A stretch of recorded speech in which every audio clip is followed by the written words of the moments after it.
partaking of the body and blood of Christ somehow in some real way.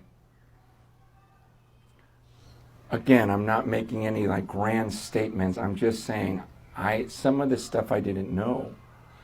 I didn't know that for the first 1,500 years of church history, everyone saw it as the literal body and blood of Christ. And it wasn't until 500 years ago that someone popularized a thought that it's just a symbol and nothing more. I didn't know that. I thought, wow, well, that's something to consider.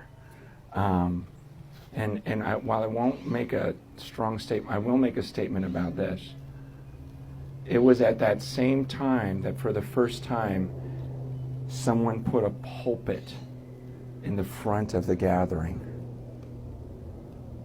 Because before that, it was always the body and blood of Christ that was central to their gatherings. For 1,500 years, it was never one guy and his pulpit being the center of the church.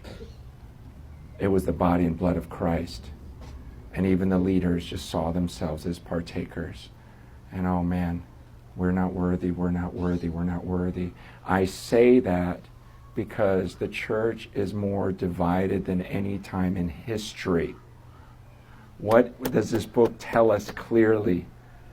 That he does not want any divisions in his church.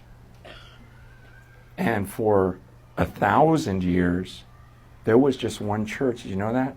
We're so used to growing up in a time when literally there are over 30,000 Christian denominations right now. But for the first 1,000 years, there was just one.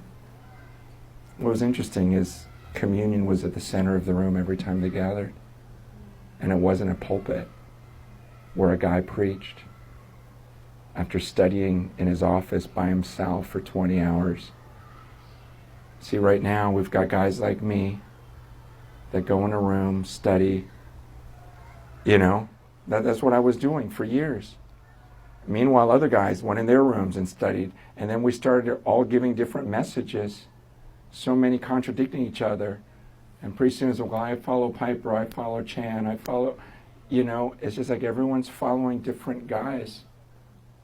I'm just saying, I believe there was something about taking communion out of the center of the church and replace it with a gifted speaker.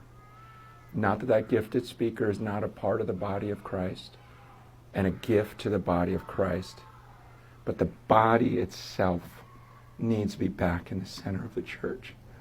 You guys, I've been dreaming about this. I've been praying about this, going, man, I would love it if one day in our country here in the U.S., people understood the body of Christ, that they were just a part of it, and they got excited to gather and partake of the body and blood of Christ. And they celebrated together, and that's why we gathered.